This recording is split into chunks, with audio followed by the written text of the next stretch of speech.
I'm very sorry not to be with you in Paris this week. The first reason is because London is gridlocked with the visit of President Trump and the associated protests. Second, and more significant, our politics are gridlocked. Gridlocked over Brexit. There is simply no majority in the UK Parliament for any way forward, and a change in Prime Minister is frankly unlikely to alter that. Nonetheless, things are volatile, and I need to be at various meetings, and as a result, I'm not able to join you. I did, however, want to share a bit of what I would have wanted to contribute to your discussions. All our economies are increasingly digital, and our critical infrastructure is increasingly complex and networked. This, of course, brings many advantages, but it also brings with it vulnerabilities. Now, the UK takes these matters seriously.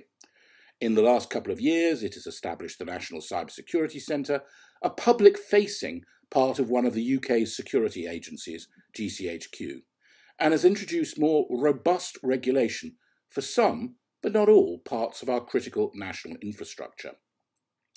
Nevertheless, the head of the NCSC has said that a major cyber attack on the United Kingdom is a matter of when, not if. Now, I do not believe that will be unique to our country.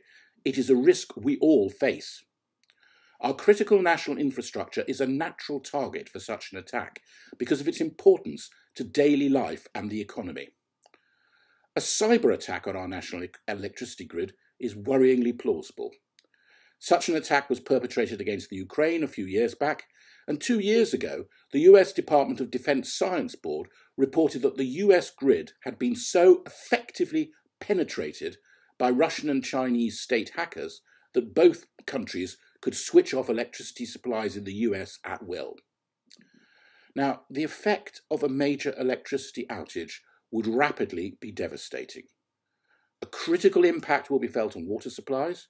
All buildings over 3 stories and many locations will not have fresh water if their electric pumps are not working. And for how long will wastewater and sewage be removed and treated? If a certain flow is not maintained, sewage tends to solidify. And a city without fresh water, or where wastewater and sewage cannot be removed, rapidly becomes uninhabitable. In a similar vein, how long will communication systems be maintained? Landlines require electric power. So too do cell phone masts. No communications, no internet, no situational awareness. Bank cash machines would stop working. Refrigerators and freezers would cease to function. Petrol pumps would be inoperable. Public order would rapidly break down. Now, all of this is a tempting outcome for an adversary, which is why cybersecurity, defence and offence are so important. Nor would I want to suggest, in case it appears complacent, that the progress that the UK has made in this field is sufficient. Far from it, there's much to do. For example, even though the UK has one of the most vibrant digital economies in the world, there is not currently the cybersecurity skills base to match, with both the government and the private sector affected by the shortage of skills. Many enterprises, particularly some of the smaller businesses that are in critical supply chains, have only taken the most rudimentary precautions to protect themselves. In any system, particularly the complex ones that now underpin our daily lives, those systems are only as secure as the weakest link. And perhaps that explains the vigour of the discussions in the UK on whether, as we build our 5G network, Huawei and similar firms should be part of that build. In the UK, the debate centres on whether it would be acceptable to allow them into the edge or periphery of the network while banning them from the core. Some, certainly within the NCSC, believe that the risks up until now can be managed.